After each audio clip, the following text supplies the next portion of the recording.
Hello, everyone. We have a new moon tonight. It's at 7:59 p.m. here on the west coast of the United States in San Francisco.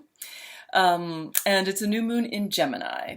If today happens to be your birthday, or 3 days before, or 3 days after, having a new moon on your birthday is always a very powerful indicator of an important new phase in your life. Emotionally, it would generally be, and sometimes in terms of home or family.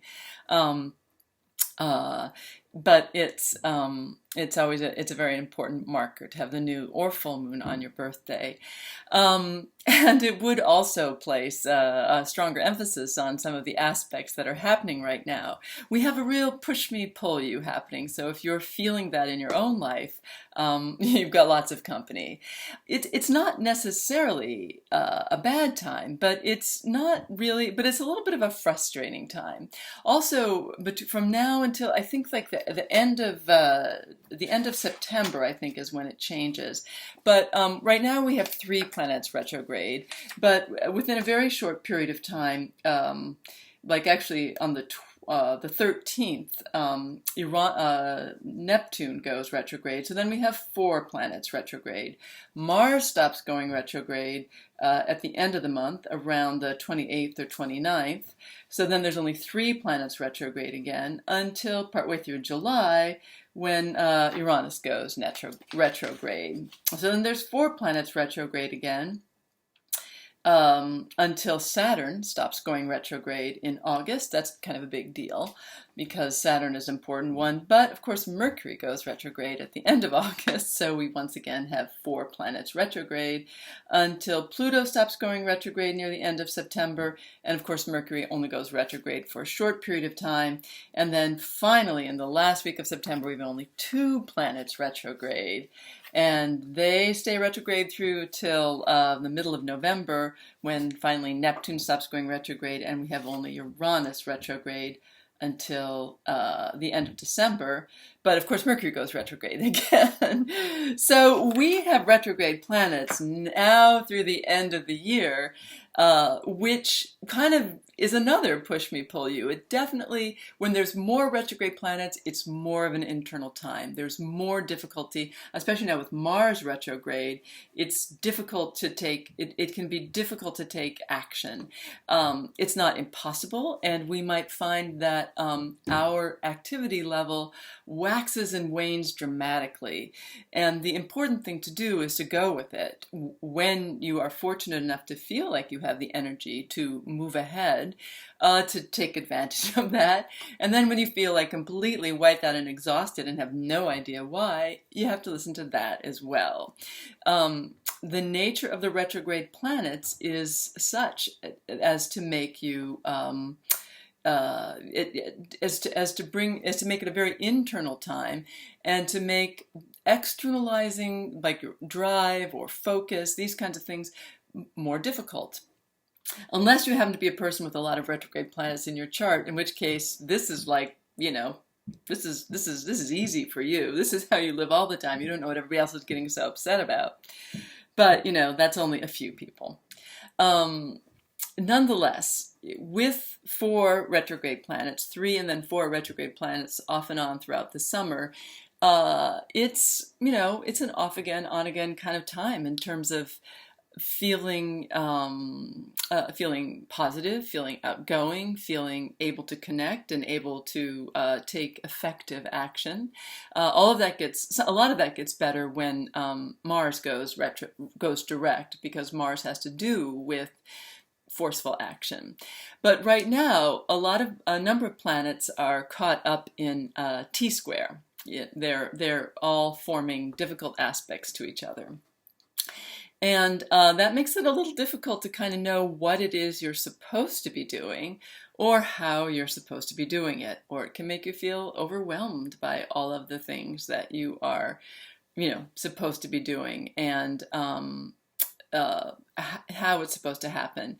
It can create a lot of spaciness as well, a certain sense of spaciness, and it can make it difficult to feel truly connected on a kind of spiritual level without exactly necessarily feeling bad about it, but it can be a little odd, and a little odd in terms of the messages that you feel coming from your subconscious, and a little odd in terms of just your whole sort of emotional well-being, which again isn't necessarily bad. It doesn't have to be bad.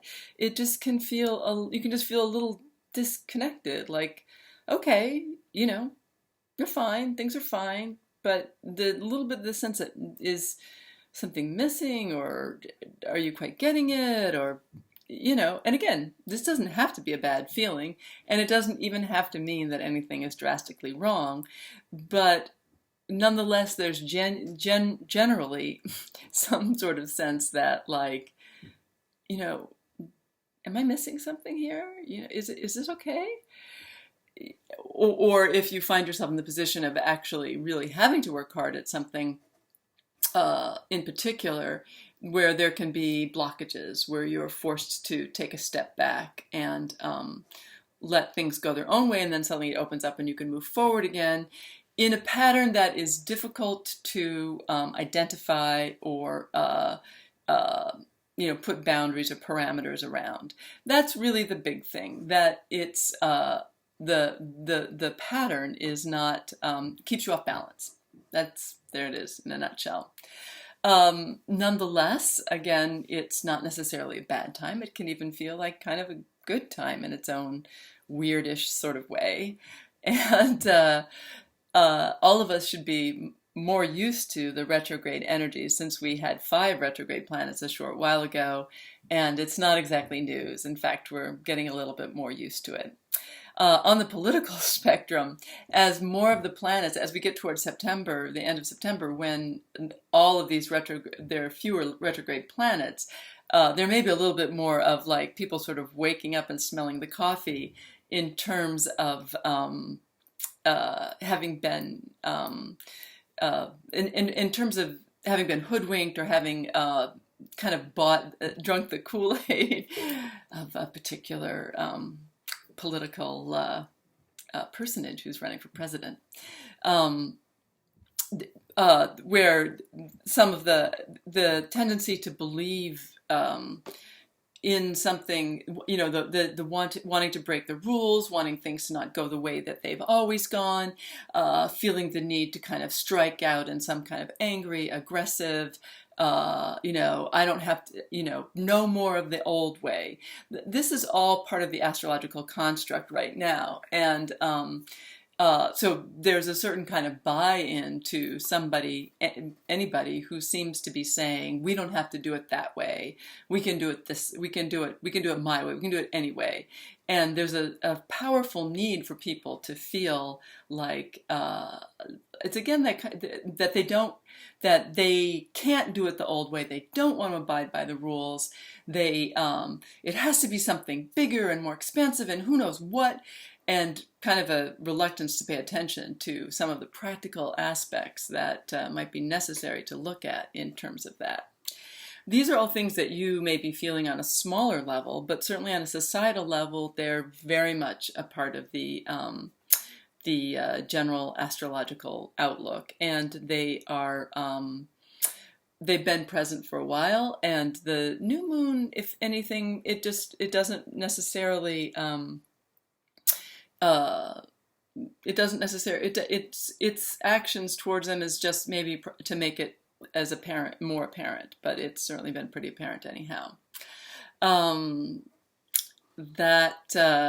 It's not as bumpy a ride as it could be, and it is at least the summertime. So try to, as always, enjoy the bumpy ride, and it's really important now not to get overly caught up in the notion that either things have to be done only by the rules, because that won't work, or nothing can be done by the rules. The sort of throwing out the baby with the bathwater, and wanting to buy into some idealistic, notion, or crackpot notions, that there's a really strong aspect of that right now, and in our own lives that can often play out in terms of Well, there can still be that same, like, everything's fine, and then this kind of like sudden blow up, and I can't take it anymore, and it can't be like this, and I've got to do something completely different. And finding the middle ground is especially difficult now, but especially important.